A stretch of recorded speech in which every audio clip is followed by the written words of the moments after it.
अपने इस online Sanskrit education में बहुत बहुत स्वागत एवं वंदन करते हैं। आइए आज हम लोग नेत सत्कम भर्तृहर के नेत सत्कम के अर्थ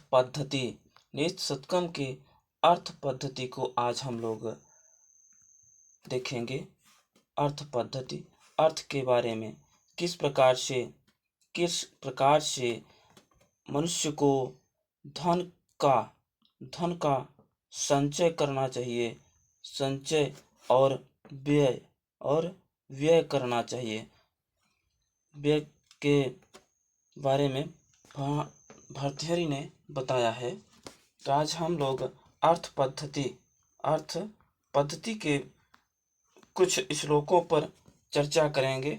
आइए देखते हैं। आज का हमारा पहला श्लोक है, हम लोग देखेंगे। पहला है यस्यास्ति वित्तं स नरकुलीन, यस्यास्ति वित्तं स नरकुलीन, स पंडितः स श्रुतवान् गुणज्ञ, स पंडितः स श्रुतवान् गुणज्ञः, स एव वक्ता स च दर्शनीयः, सर्वे गुणा काञ्चनमाश्रयन्ति, सर्वे गुणा काञ्चनमाश्रयन्ति। यस्यास्ति वित्तं स नरकुलीन, स पंडितः स श्रुतवान् गुणज्ञः, स एव वक्ता स च दर्शनीयः, सर्वे गुणा काञ्चनमाश्रयन्ते, सर्वे गुणा काञ्चनमाश्रयन्ते।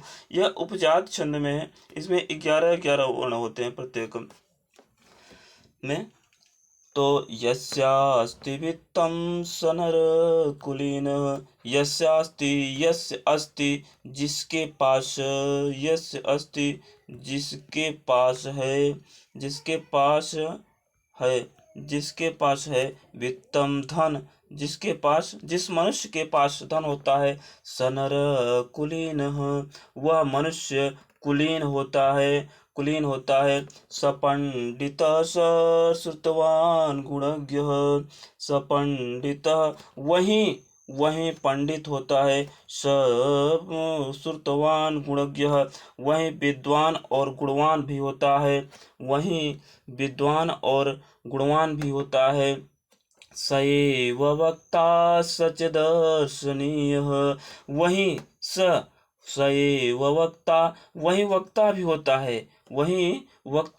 है, वही सुंदर दर्शनीय होता है, दर्शन करने योग्य होता है, वही दर्शन योग्य भी होता है।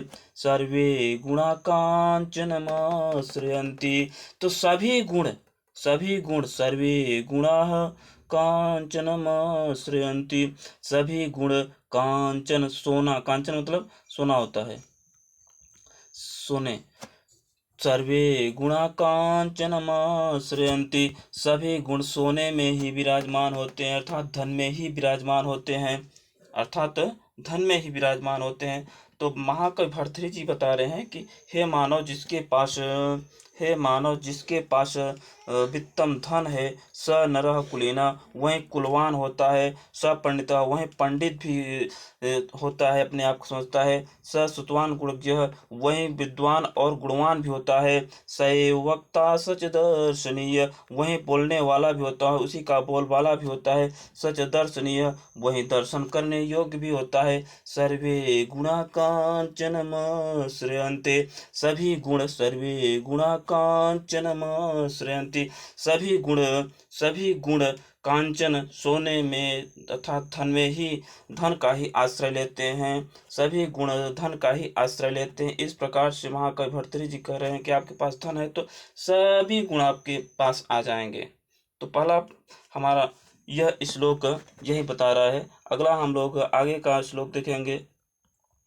यह सत्यानृता च परशा प्रियवादिनी च, सत्यानृता च प्रियवादिनी च, सत्यनिता च परुषा प्रियवादिनी च हिंसा दयालुरपि चार्थ परावदान्या हिंसा दयालुरपि चार्थ परावदान्या नित्य व्यय प्रचुर नित्य धनागम च वारांगनेव नृपनीति अनेक रूपा। तो यह प्रश्न तिलका छंद में कहा गया है।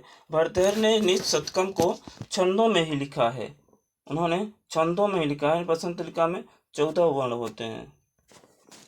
सत्यानृता च परुषा प्रियवादिनी च हिंसा दयालु अपि चार्थ परावदान्या नित्य व्यया प्रचुर नित्य धनागमा च वारांगनेव नृपनीति अनेक रूपा। तो महाकवि भर्तृहरि जी बता रहे हैं कि हे मानव, वारांगनेव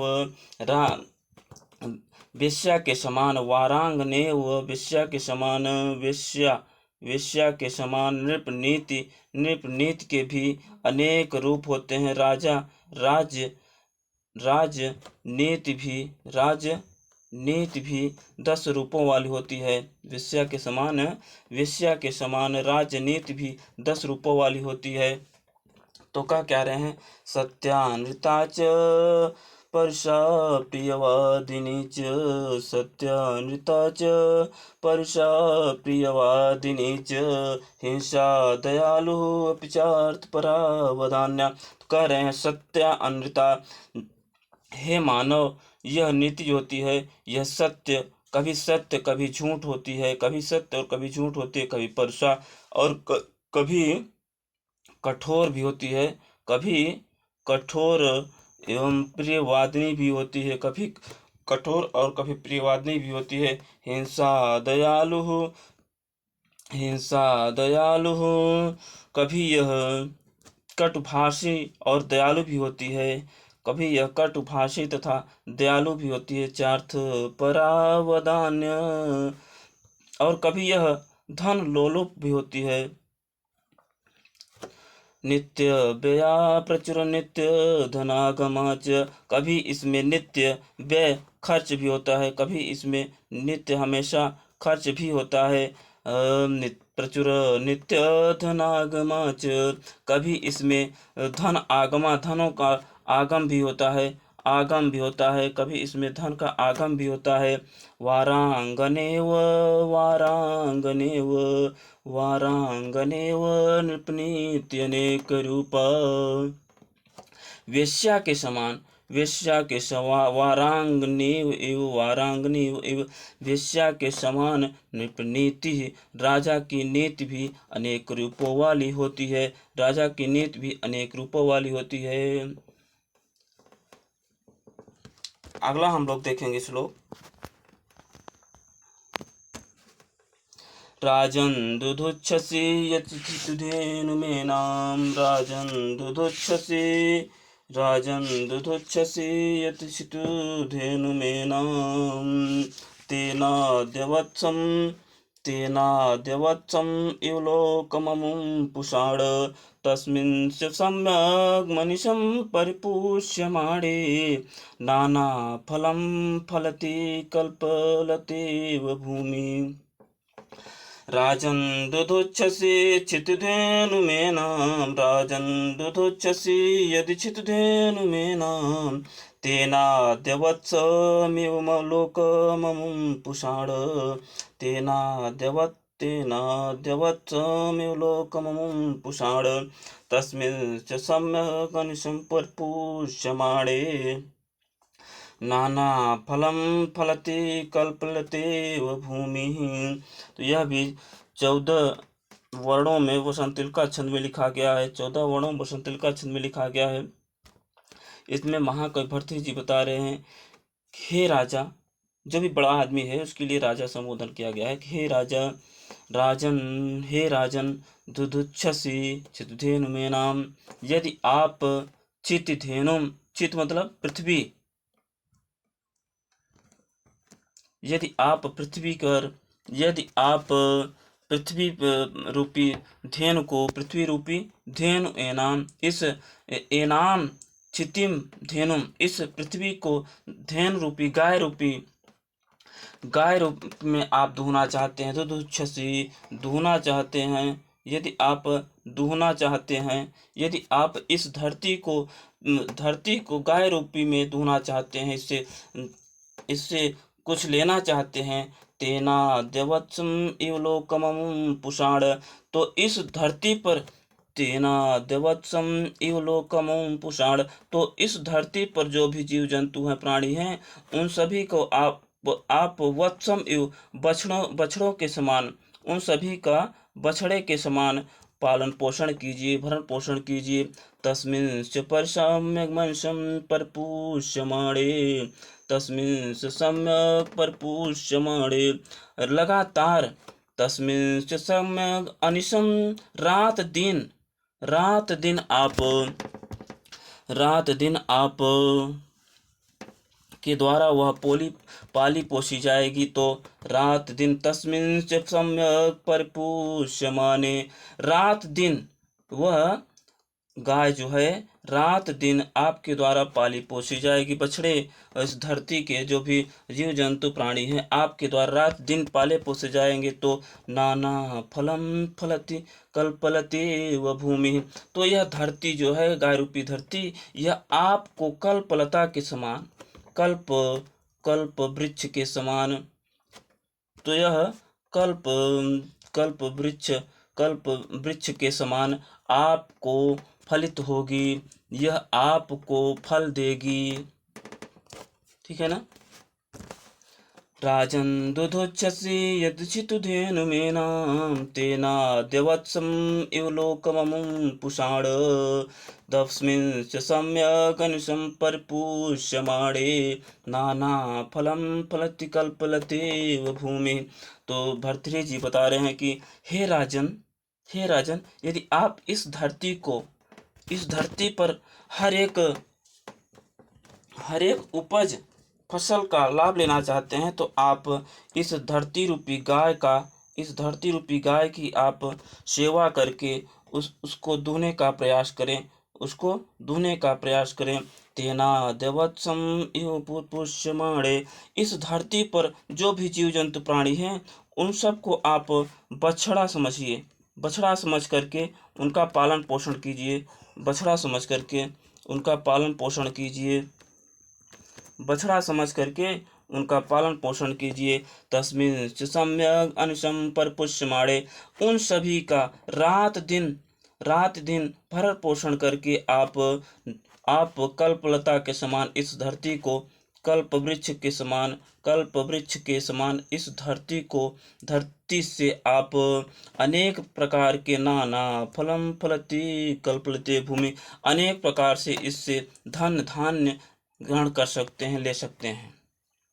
ठीक है। अगला हम लोग देखेंगे, हमारा श्लोक है, दानं भोगो नाश तृतीयो गतयो भवन्ति वित्तस्य, दानं भोगो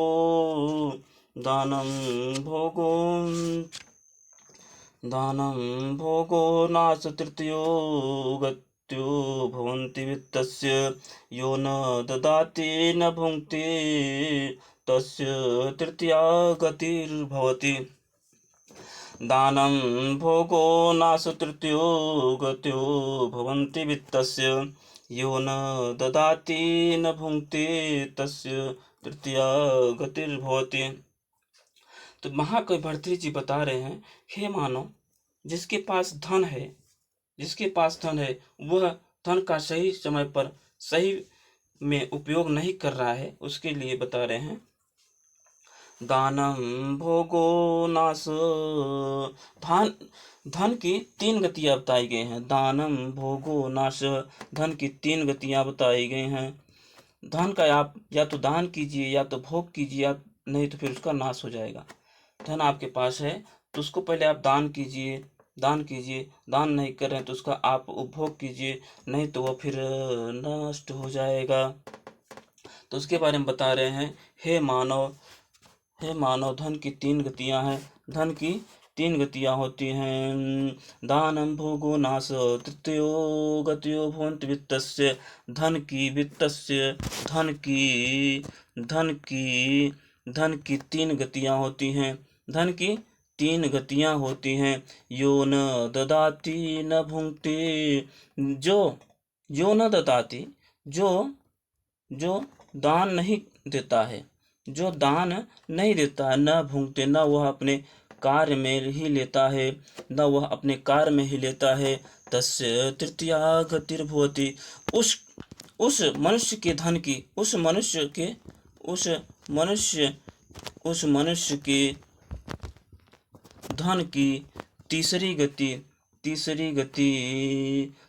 गति अर्थात उस धन का नाश ही हो जाता है। इसलिए हे मानव, यदि आपके पास धन है तो आप पहले तो आप दान कीजिए, नहीं तो आप अपने कार्य में लीजिए। और यदि कार्य में नहीं लेंगे तो उस धन का किसी न किसी रूप में नाश हो ही जाएगा। इसलिए आप सावधान हो जाइए।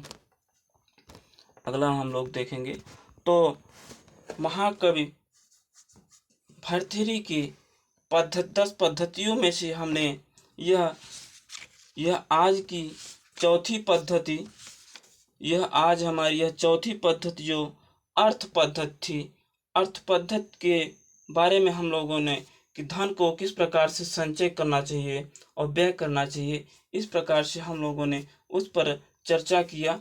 आइए हम लोग अब आज की क्लास यहीं पर समाप्त करते हैं।